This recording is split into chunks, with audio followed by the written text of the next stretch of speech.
Good afternoon, everybody. I'm delighted to welcome you to this online event, which is being hosted today by the European Commission representation in Ireland in collaboration with European Movement Ireland. We have a great lineup on today's panel, and I'm delighted to welcome Senator Lisa Chambers, European Ombudsman Emily O'Reilly, and European Movement Ireland's Noelle O'Connell. I would like to invite you all to join in our discussion on Twitter using the hashtag COFOE in capitals or hashtag future is yours. And if you're tweeting, if you want to tweet, you can use the handles at EUR Ireland, all one word, small case, and at EMI Ireland. And questions can also be posted to the following email address: events@europeanmovement.ie, all one word. So you can see this at the bottom of your screen, I hope, if you want to send us in your questions. So before I invite our panelists to speak, I wanted to say a few words about the conference itself, which was launched by the three main EU institutions: the European Parliament, the Council of the European Union, and the European Commission. What's the purpose of the conference? Well, the purpose is to give people living in the EU an opportunity to engage in a debate on Europe's challenges and priorities, and to shape the future of Europe, a Europe fit for us all in the future, and what we would like to see in that Europe. It's the first of its kind as this major pan-European democratic exercise. And just to say, there is a big Irish angle here, which is that before launching the conference, the EU looked closely at member states' practices in participative democracy, and the Irish example of the citizens' assemblies and their impressive outcomes, including constitutional change, was hugely inspirational in this regard. So there were discussions with Irish academics who were advocates of participative democracy, as well as the chairpersons of the assemblies. And all of that fed in a way to shaping how we would approach the Conference on the Future of Europe. Now, a very important element of the conference is the multilingual digital platform. I know it doesn't sound very sexy, but it's terribly important, because this is how we're harvesting all the ideas and events that are going into this conference. And this platform, you need to engage with this platform in order to have your voice heard and have your views and ideas recorded. And if you don't do that, unfortunately, your event or your ideas kind of disappear into the ether, and they're not going to be taken into account. So I really want to encourage you to engage with the platform and to put your events and ideas online into that platform, so that we can get your input. Now, just to say, unfortunately, COVID has led to some delays and postponements in the process across Europe. As many of you know, there was a citizens panel due to be held in Dublin at the beginning of December, which had to be postponed. We're still hoping that this event will go ahead in February, because we need to make up this time.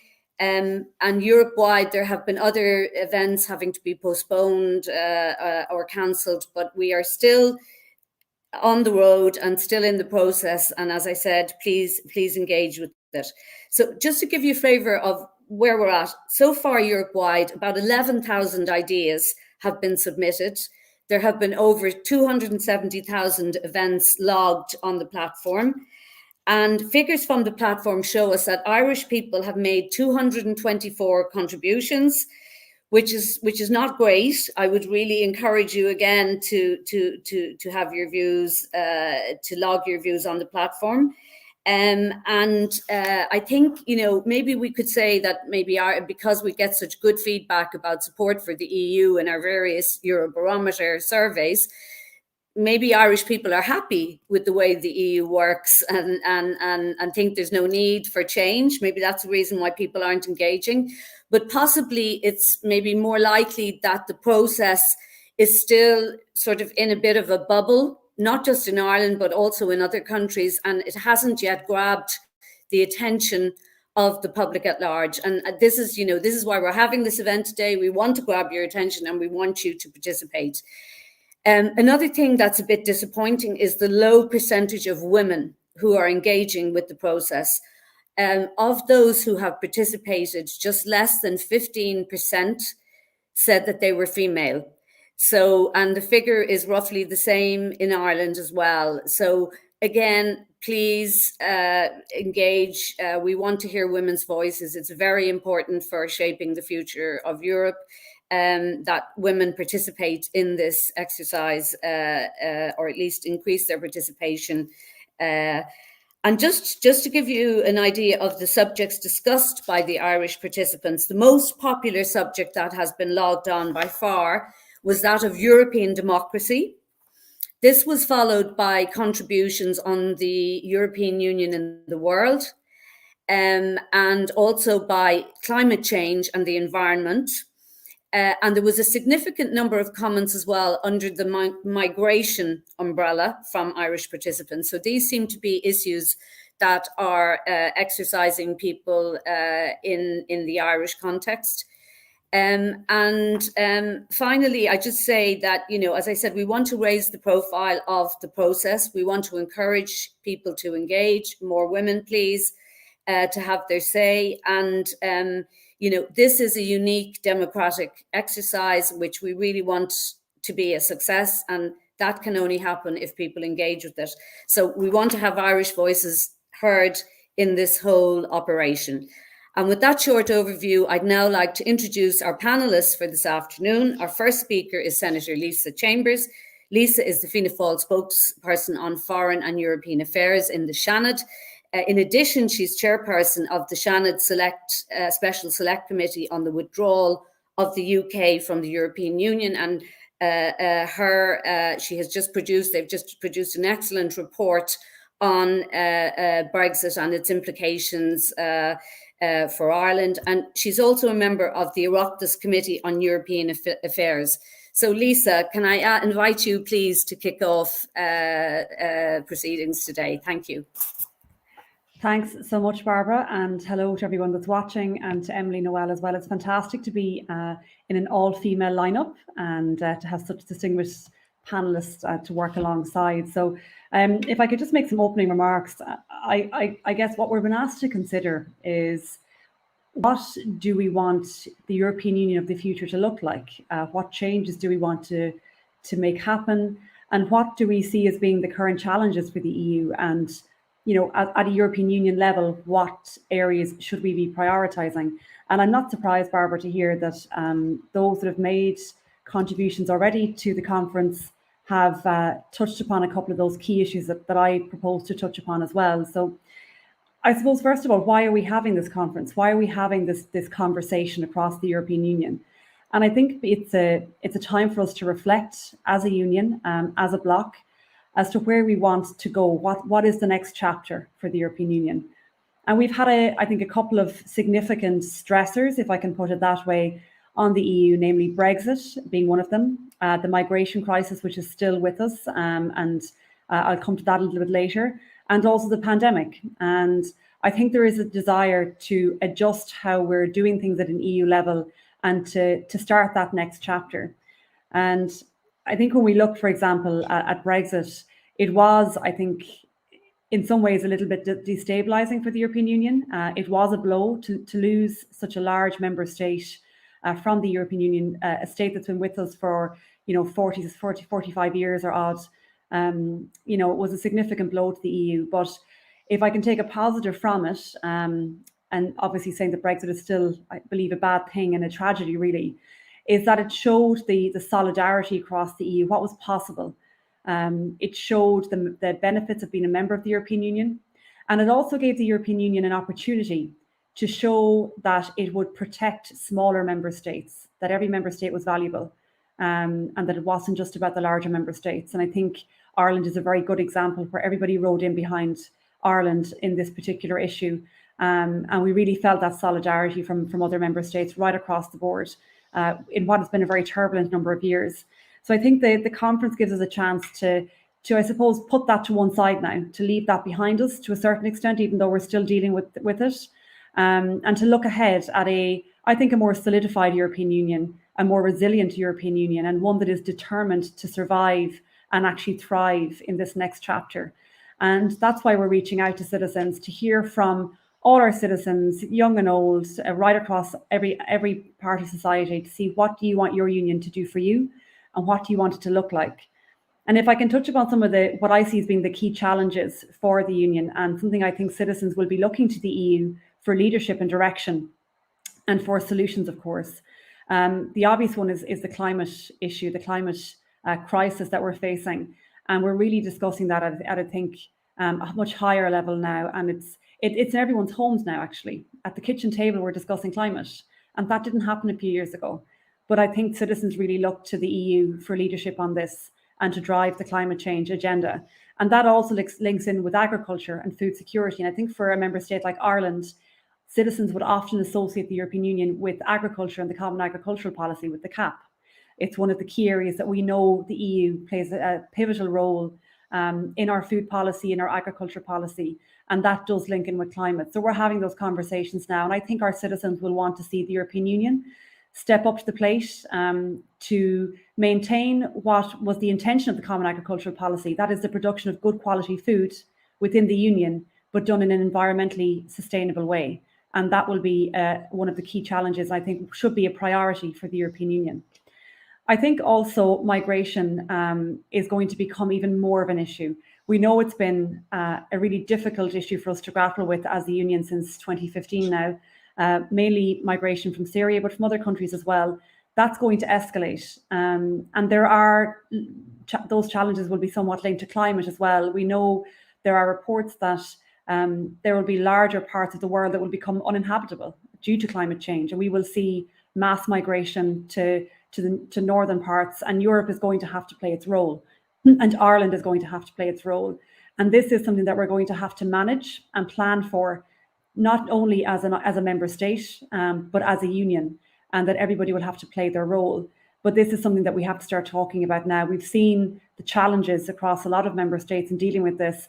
And I think at times, some member states have borne the biggest burden of this challenge and not always had the full support of other member states. And that's really at the core of the union. We should all be working together and I suppose sharing the burden of this right across the board. Every member state has a role to play in this, no matter how big or small you are. The next area that I think we will be looking at, and one that is a priority, I know it's a priority for Ursula von der Leyen, our president, and that is the digitalization of our society, of every aspect of our lives. And I know our president has spoken about this in the state of her State of the Union address that she gave a short while ago, where she spoke about the need for Europe to become, I think, more self-reliant and more self-sufficient in this space, and not to be relying on third countries for things like microchips and other technologies that we know we will need just for day-to-day life. So that's a key priority for the European Union. And again, I think our citizens will be looking to the EU for guidance and leadership on that issue. An area that's of a particular interest to me is the area around security and defence. And I think our president, Ursula von der Leyen, made some very interesting remarks in her State of the Union address, where she spoke about a defence union, and that Germany and France leading this, but obviously in collaboration with all member states, will be looking for greater collaboration across the union on that particular issue. And there is a key focus on cyber security. And I think here in Ireland, we have a whole new appreciation for what that means for a small member state and how devastating a cyber attack can be. When we see this, the impact that the cyber attack had on the HSE in the middle of a pandemic, we know that it has cost lives, and we know that it has delayed treatment for so many others. It was really devastating, and we're still dealing with that.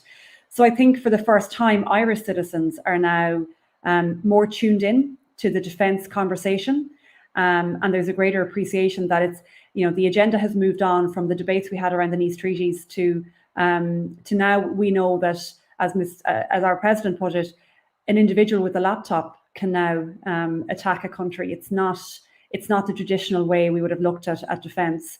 I know in my membership of the European Affairs Committee in the Oireachtas, in the last number of weeks, we've had presentations from the European Defence Agency and also the EU Agency for Cybersecurity. And they presented some really stark figures and information to our committee about the level of cyber attacks that are being experienced across the bloc, with a 72% increase since 2019.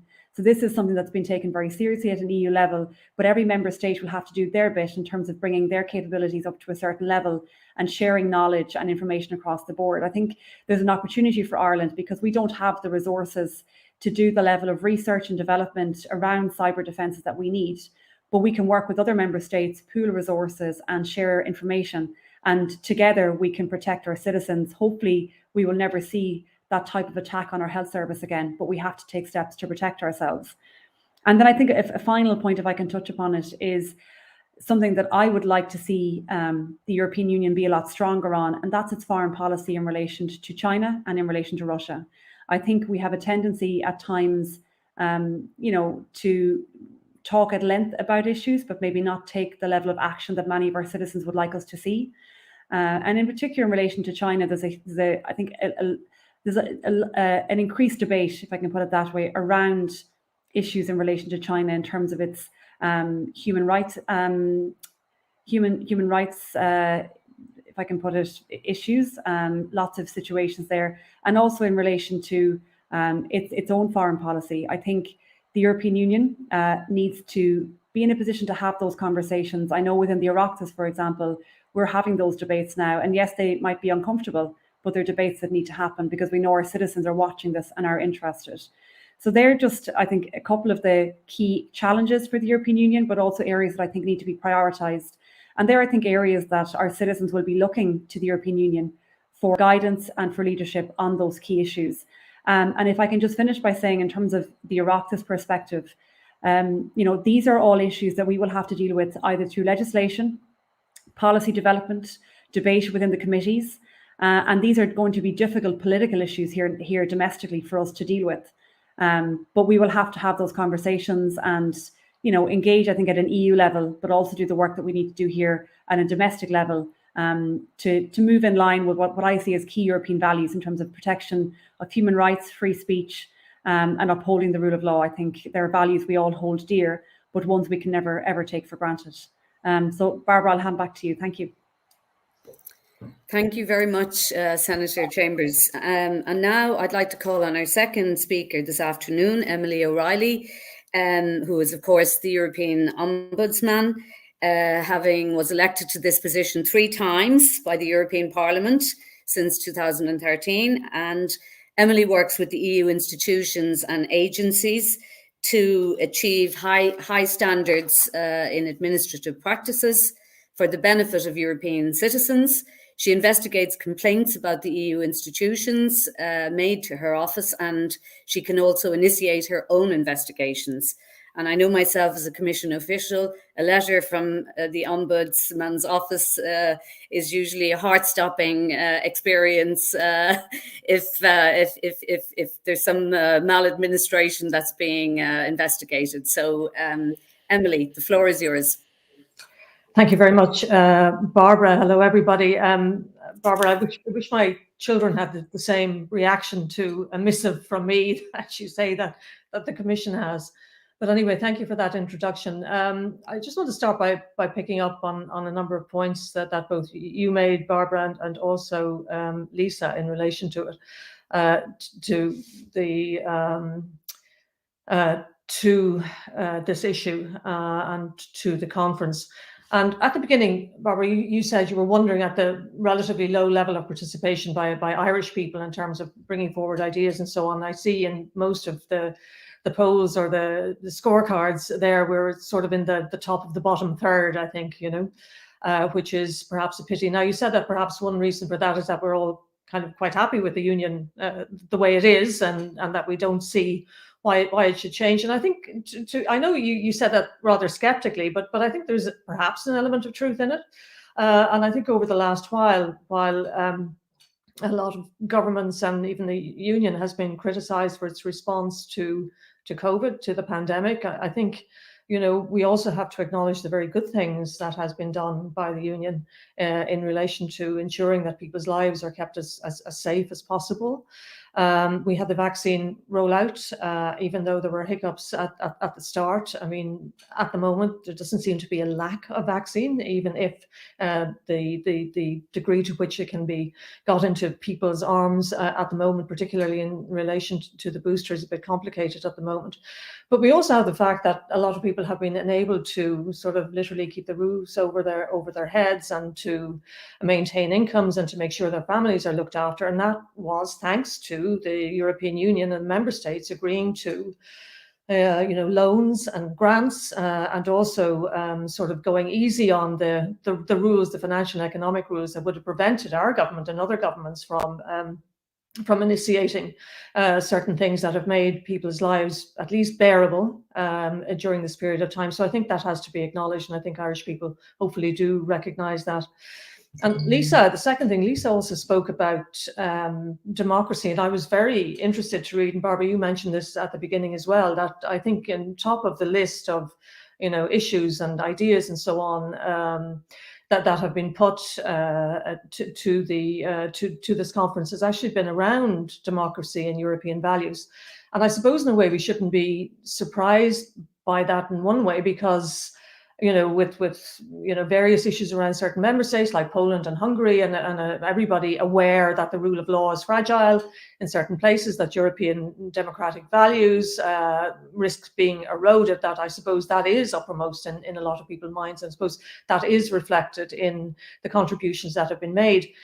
But I would make the point that this conference is also a test of European democracy. And I think the politicians in particular and the decision makers at the top really need to be aware of that. Because I'm not sensing, now I'm not following this every day of the week, but I'm not sensing the sort of political push in this that perhaps one might have anticipated or that citizens might expect, because nothing will move in relation to this unless political decisions are made either by member states governments or the council, which represents the member states governments. And we can talk all we like and make as many contributions as we like, but unless the political leaders become engaged in this and take it seriously, then it will go nowhere. And if it goes nowhere, then that in itself will be very damaging to the union and to democracy and to the values that the union is pledged to uphold. I mean, it had a slightly controversial start, as we all know. There was a row over who should take charge of it. In the end, it's jointly run, I suppose, by the Parliament, the Council, and the Commission. There's also an issue of balance in relation to, civil society engagement and the engagement of the institutions and so on, and that's problematic as well. I mean, some of the numbers you read out, Barbara, were impressive, but when you compare them to the size of the EU as a whole, it's rather disappointing. And also, again, you pointed out the vast majority of people who are contributing are men. We are most unrepresentative on this panel here this afternoon. Sorry about that, boys. And also it tend to be middle-class professionals and retired people who are taking part. So, and older people, yes, there is quite a high percentage of the 26-year plus, but I'd love to see more representation or more, engagement by even younger people, because this is what we're going to hand on to them. So, and also, Lisa mentioned the various tools that that the governments have to hand, and the Irish government, I think she was talking about in particular, in order to make the changes across a range of issues, which I think an awful lot of people would agree with. These are very important, but one of the ones you didn't mention was, I think, was treaty change. And we know that back in March, the Irish government, along with 11 other member states, signed a letter which said that the reform process, and I'm quoting here, should not create legal obligations, nor should it duplicate or unduly interfere with the established legislative processes. Now, I know they might change their minds, this might not come to pass, but a bit of a dampener, I would have thought, at the start of a process for 12 governments to come and say thus far, but no further. Because some of the issues that are being debated online and that Senator Chambers also mentioned are incredibly important. And the means to enabling those issues to be resolved or to be advanced, sort of lies at the institutional heart of Europe and within the member states. So, as I said at the beginning, if there are council members who disagree with proposals that are ultimately put forward, then the likelihood is they will never see the light of day. So, a lot of people are putting forward proposals in relation to the interinstitutional balance within the EU. And really, when you think about it, some of these problems are not going to be resolved unless perhaps that changes. And perhaps some of those changes will need treaty change. So the question is, how ambitious are we?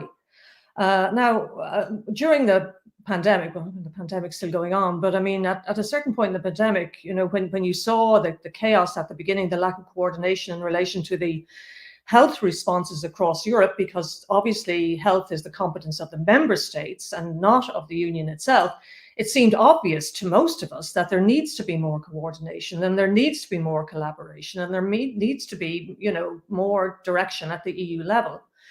Now, the Commission, and Barbara will know more about this than I necessarily do, put forward a proposal in relation to establishing a new Directorate General, which would act as this, powerful coordinating body, which would take certain decisions in normal times and then would have emergency powers when things got bad, like a pandemic like this, or even worse. So the Commission proposal was put forward, and again, Barbara, please correct me if I'm not absolutely correct on this. And it was blocked. It has been blocked so far at Council level by 5 countries, including Ireland. Now, there may be perfectly legitimate reasons why that is being done, but it would be good to hear why.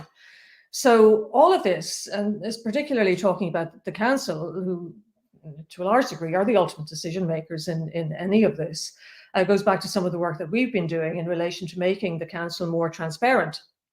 The Ombudsman, the European Ombudsman, was created after from the Maastricht Treaty in order to give voice to the citizen that was created through that treaty, and in order for a sort of a bridge, I know this is sort of kind of slightly woolly language, a bridge to be built, or pious language, a bridge between the citizen and the EU institutions, but we have really tried hard to do that. And one of the ways we've tried to do that is to make the workings of the Council more transparent, because it can be very hard to know what your member state is doing, what positions they're taking when they are in Brussels. And I think that is a hugely vital part of the democratic process, because that really is the powerhouse of the EU. And unless we are fully aware of what our individual member states are doing and can influence that, then this democratic deficit becomes even wider.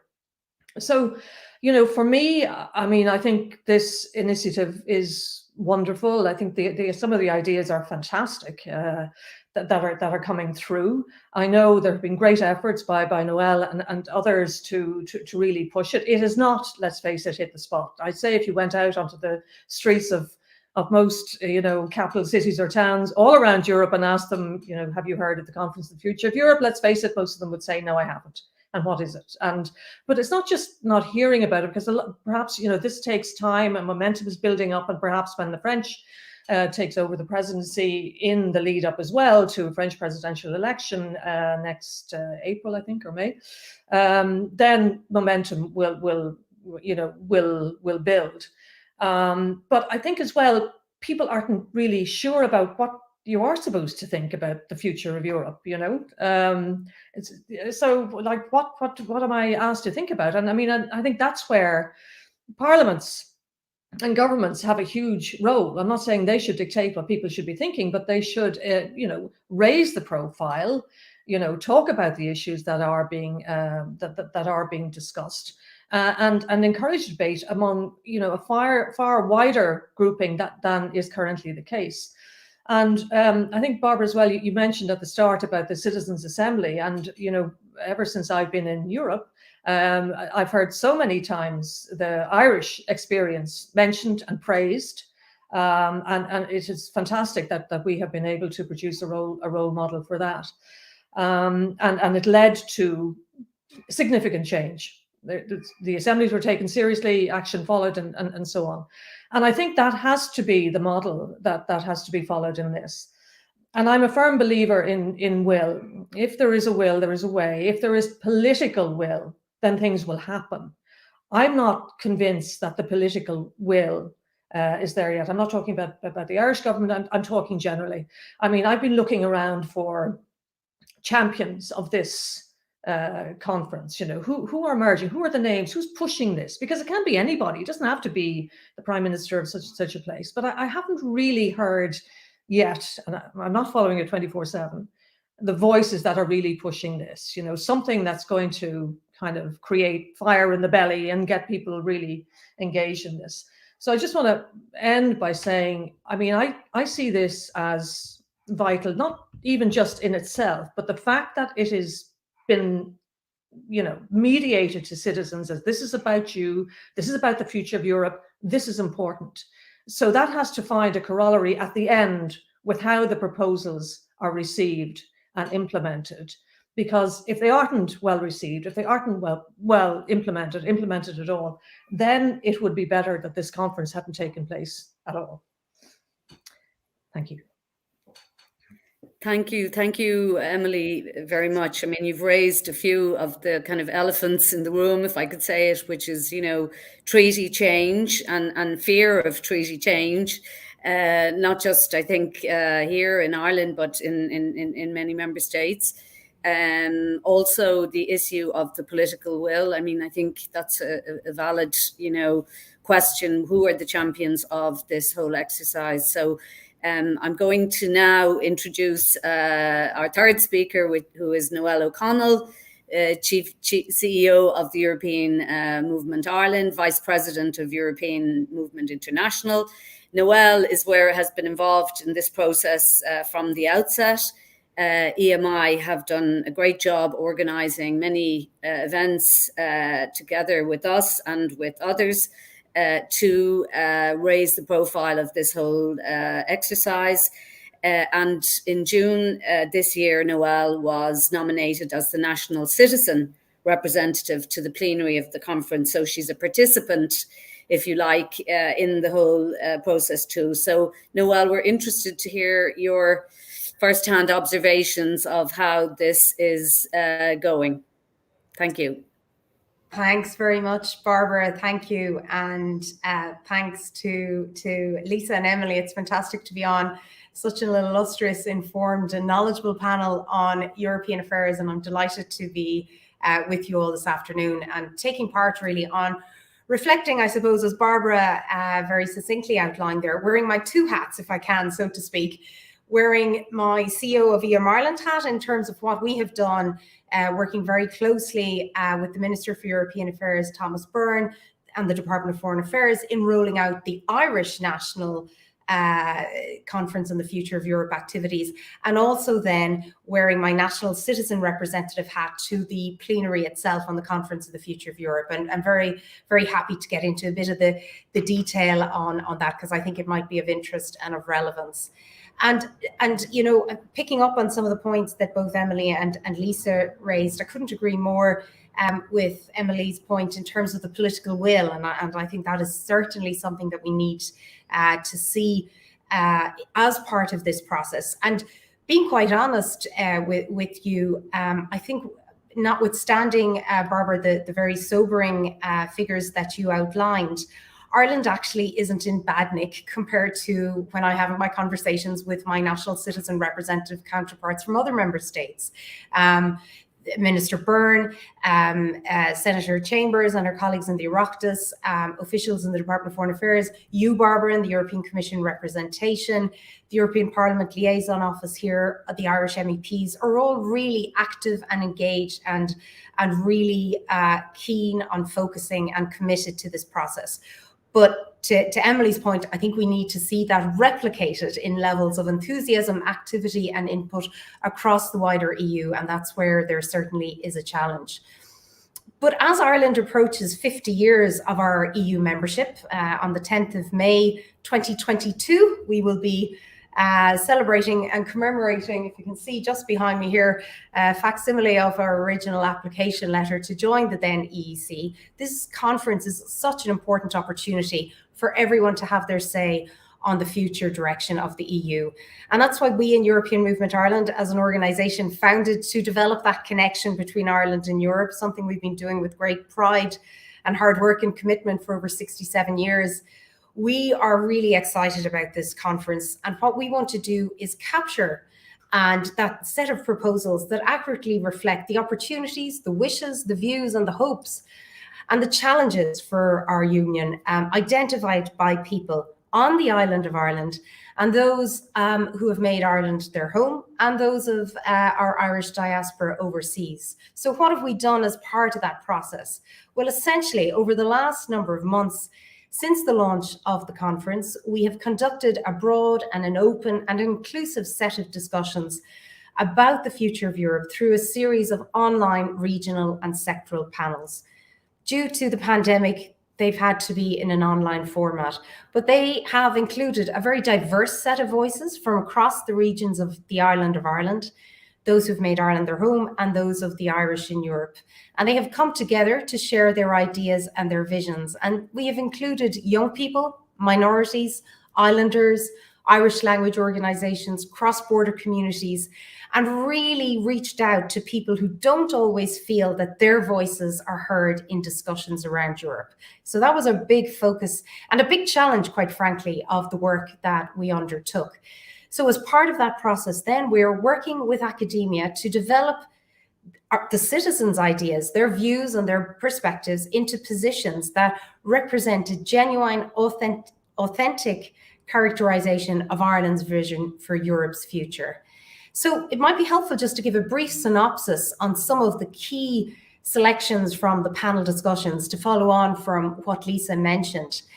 Interestingly, across the board, there has been a big trend of people wanting the EU to do more, not only on big picture issues, but in areas that impact people and their daily lives.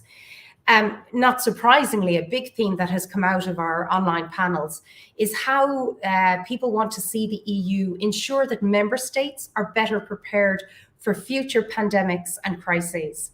We have heard an idea, for example, that the European health insurance card should be upgraded to include medical information, such as vaccinations and allergies, to help people if they're working, traveling or retiring across the EU. And to Lisa's point on the digital world, and I myself am a member of the Digital Transformation Working Group on the plenary. I think the Irish attack, the cyber attack on the HSE, that has been a big topic. How does the EU have a bigger role in the digital world? Cybersecurity, the regulation of social media companies. And not surprisingly, across the island of Ireland, people here are very keen to ensure that the digital transition, it is just, it is fair, and that nobody is left behind. So we can't just talk about digital transformation when not everyone, for example, has access to broadband. On the environment, a big topic as well that came up from the citizens. The EU very clearly needing to do and address the climate crisis, and a lot of support for people in Ireland on that. Global inequalities, cheap labour, unethical practices. These are all topics that came up across the citizen dialogues. And equally, the rights of minorities, a greater focus on protections for these rights. And also, to follow on from Emily's point in terms of education, and as well, Lisa, I think, mentioned earlier about the Blue Star programme. How do we educate people about European Union affairs? And how do we grow that shared and combined sense of European citizenship? And again, not surprising, people took part, highlighted the worrying impacts of Brexit on border regions, legal protection for EU citizens, and called for continued support and that continuation of that solidarity we have seen with a specific focus on the needs of cross-border communities. And it was interesting, in the plenary on the Conference on the Future of Europe, which took place at the end of October, only one German MEP raised the subject of Brexit across the whole 2 days. So just very interesting to see where the conversation is at. But also, people spoke here in Ireland about how member states should take advantage about our shared European Union by sharing knowledge, best practices, success stories, and lessons learned so that the future of Europe can be more innovative, sustainable, and an equitable place for all its citizens across the member states. So it's been really fascinating. It's been really inspiring. It's also been a challenge. How are we going to distill the very comprehensive and extensive wish list and fantastic ideas that we're hearing? And so this is just really one of the challenges we are facing. But we've done a specifically focused sectoral panel with young people and with minorities, and really a rich vein of ideas are coming out of that. And Barbara, as you mentioned your remarks, my other hat, I suppose, is to be the national citizen representative following an open and competitive call for applications. I was very honoured to have been been selected and chosen. So I have taken part once virtually at the launch event, and then the first real one, if I can put it, being quite frank about it, was at the end of October. So that's where we got to meet in person my fellow national citizen representatives, members of the citizen panels, and where we had the first meetings of our working groups. So it was a challenge in terms of the launch and the kickoff, but I really think there was a renewed sense of hope, of optimism, and of determination amongst the people taking part for the conference itself to be successful. Unfortunately, as Emily mentioned earlier, this week was meant to be the second plenary in-person event in Strasbourg. So I was due to be on a plane to beautiful Strasbourg on Thursday morning. And I think late last week, we got a cancellation notice that it is no longer taking place in person. And then late last night, I got an update to say that the working groups will meet virtually and that there will be a pared back plenary panel session on Friday. So that is where it's currently at. We, from our own perspective, interestingly, Barbara, you mentioned about the challenges, and I think Emily picked up on it as well, in terms of lack of female input. I have to be honest and quite frankly say that wasn't our experience in the citizen panels that we have organised here in Ireland. But certainly I do take on board the challenge then of getting everyone to contribute to the digital platform. So I think that's where we're at the moment. But it's a long way to go. I mean, we're hearing that it'll possibly be extended.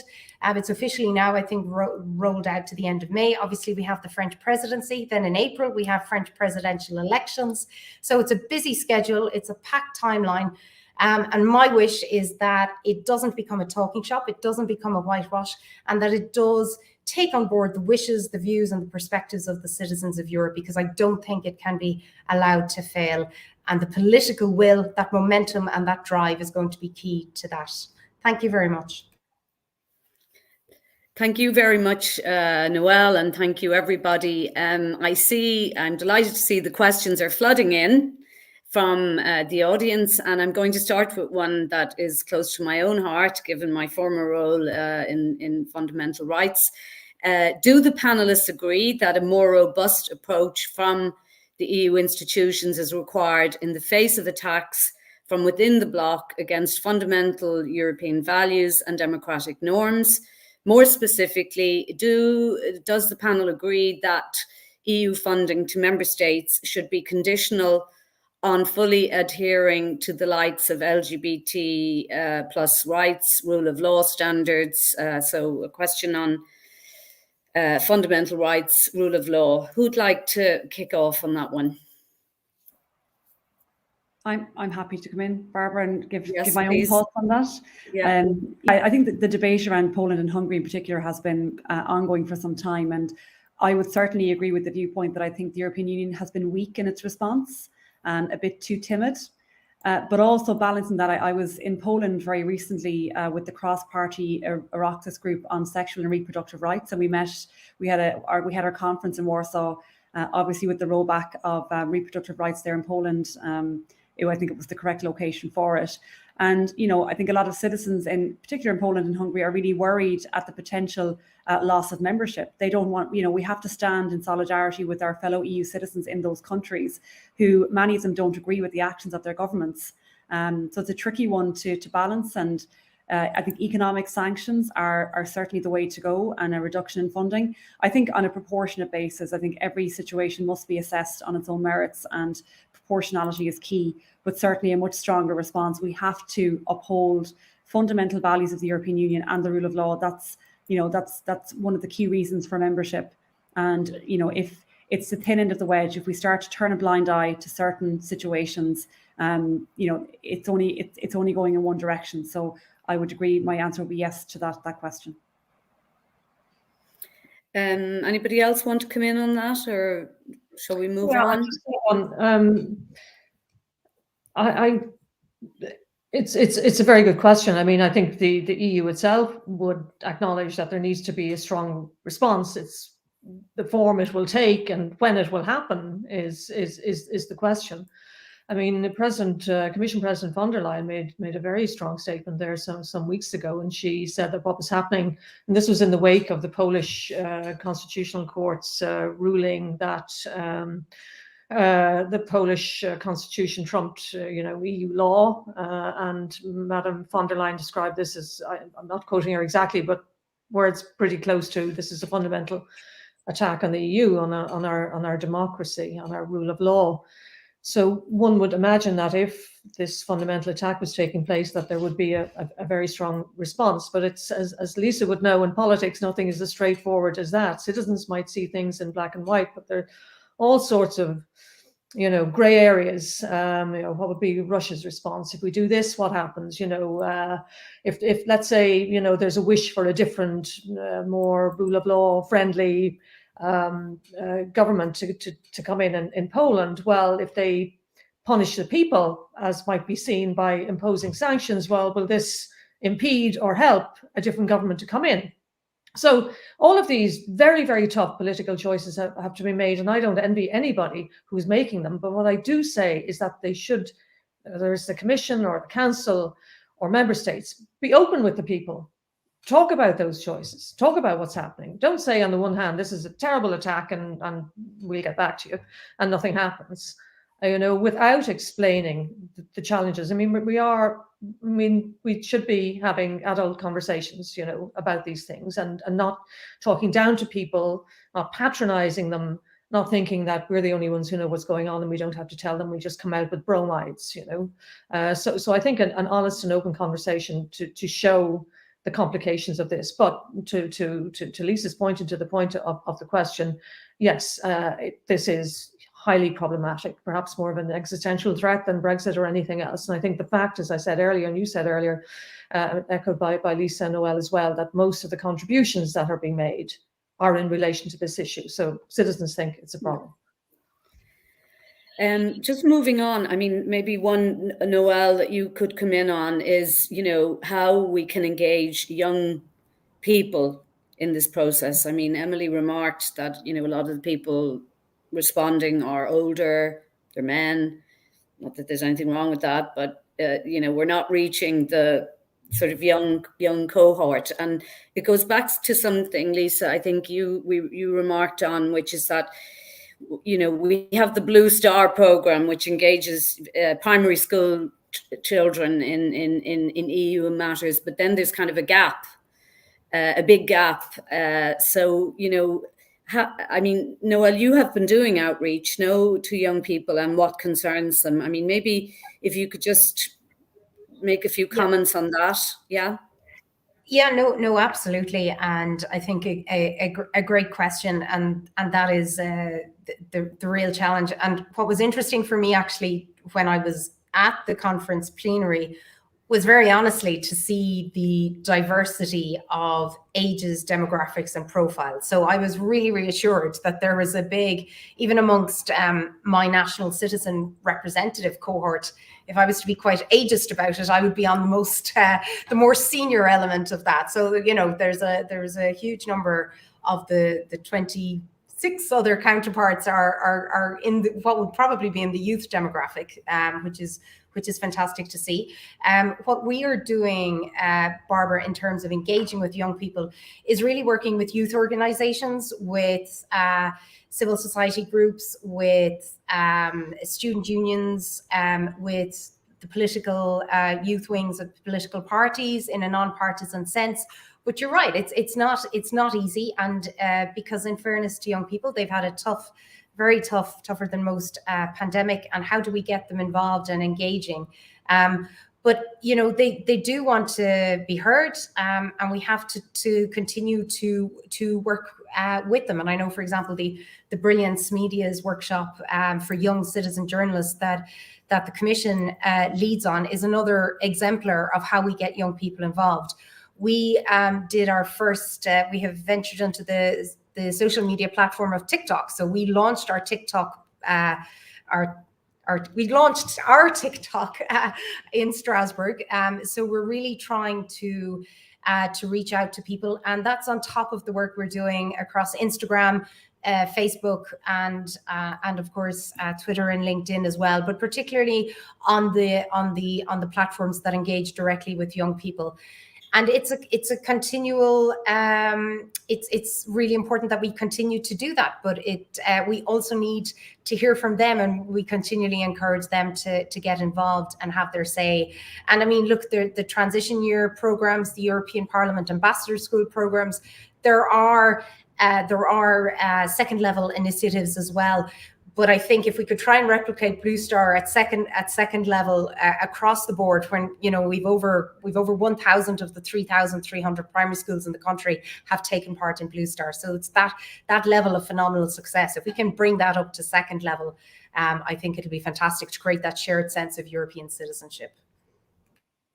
Lisa, would you like to say a few words on that? Yeah, thanks, Barbara. I'm just nodding in agreement with Noelle. The suggestion of something like the Blue Star programme, but for second level, would be brilliant. Obviously, there are politics courses at second level now, but I think actually the benefits or why the Blue Star programme was so successful is that you're bringing somebody, an external speaker, into the school. There's an opportunity for questions and answers, a presentation. It's more interactive, so it's not just your regular class time. And students tend to react really well to it. I was just saying before we came on the webinar that I've done a lot of I've engaged a lot in the Blue Star programme across mainly County Mayo and out to different primary schools. And actually the level of questions coming in from really young children is just phenomenal. I mean, they're so well informed for their age group. I'll never forget being asked, what's the price of milk today by a 5-year-old whose parents are obviously farming. So, he was aware that even at that young age that the European Union had an impact on farming and his family farm. So it's by how do we make it relevant, or how do we show people that actually the EU impacts your daily life? Here's the connection. And I do think having engaged at say with the European Parliament elections for my own party and being involved in those campaigns, I definitely get the feeling very different to say Dáil and Shannon than Europe and local council elections. People don't feel the same level of connect to the European Union. Not that they don't think it's important, they do, but they just can't make that connection between their daily lives and what happens at an EU level.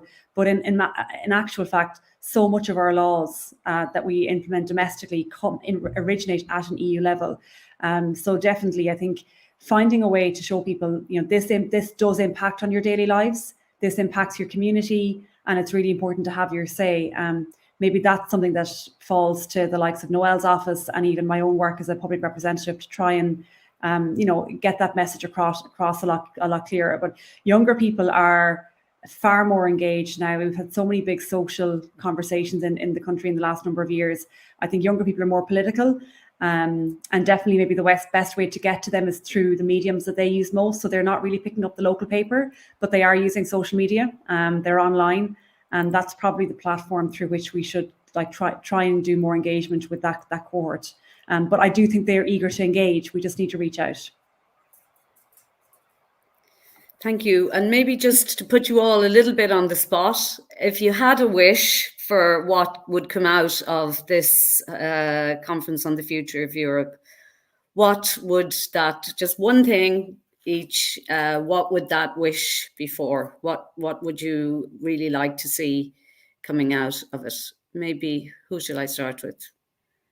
Noelle, maybe you. I was hoping that Barbara would not come to me first. Gosh, how long do I have? Okay, I don't have a lot of time. I think we need to look at the whole area of unanimity. I think that's certainly one that we need to look at. But one that really, to Emily's point, it kind of reignites the fire in the belly, and to Lisa's point about that connect. If what comes out of it can re-engage and reconnect the European Union with its citizens in whatever format we figure that out, I think that would be a success and a win. Thank you, Noelle. Emily, make a wish. Just I think you're muted. Yeah. Sorry. Yes. I mean, at a very basic level, that something comes out of it and that's recognizable and tangible, and that the European citizens see that. I mean, what Noelle was saying there, Noelle, you can correct me if I'm wrong, when you talked about unanimity, I think what you're basically saying is that when some good thing is put forward by the Commission or whatever, that it isn't blocked by a few people at council level.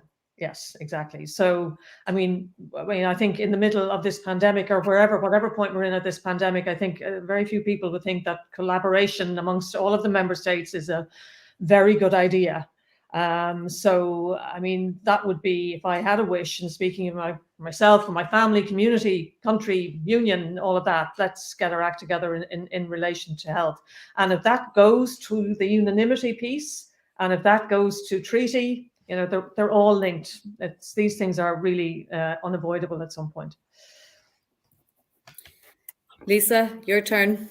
My turn. If can I say two things? One, personally, what I would like to see come out of it, I would like to see us to, probably along the same lines of what Emily and Noelle have said around greater unity at an EU level. I'd like to see greater coordination across lots of areas. So things like security and defence, things like our food policy, things like the digitalization, that we're not working in silos as much as we are, that we're actually more united in how we work on those issues, and that we're actually pooling resources, collaborating more, and that we become a more unified union across those key areas.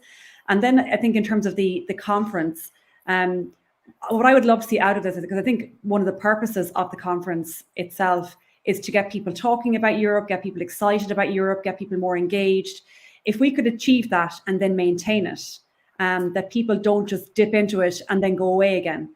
If we can actually generate that connection and people start to think more about the EU, you know, the same they would think about the Oireachtas, that the EU is another place where decisions are made that affect you every day, that if it was just in people's minds more than it is now, I think we'll have done a good job. Great. Well, listen, I would like to thank all our panelists for participating today, and thank Noelle and her colleagues at EMI for helping us with this event. And I hope that everybody has enjoyed this event, and it's our last event of the year. I'd like to wish everybody a very happy Christmas and a COVID-free New Year. If we can dare to hope, that's my hope anyway. And, you know, please, as I said, engage with that platform, get your ideas out there. No idea is stupid, and they will all be looked at. So, you know, we really want to make this a success, and, you know, really try to show that this has been a worthwhile activity, and that we have managed to mobilize people and get their ideas for shaping the future of Europe. So thank you all very much, and happy holidays, as they say in America. Bye-bye.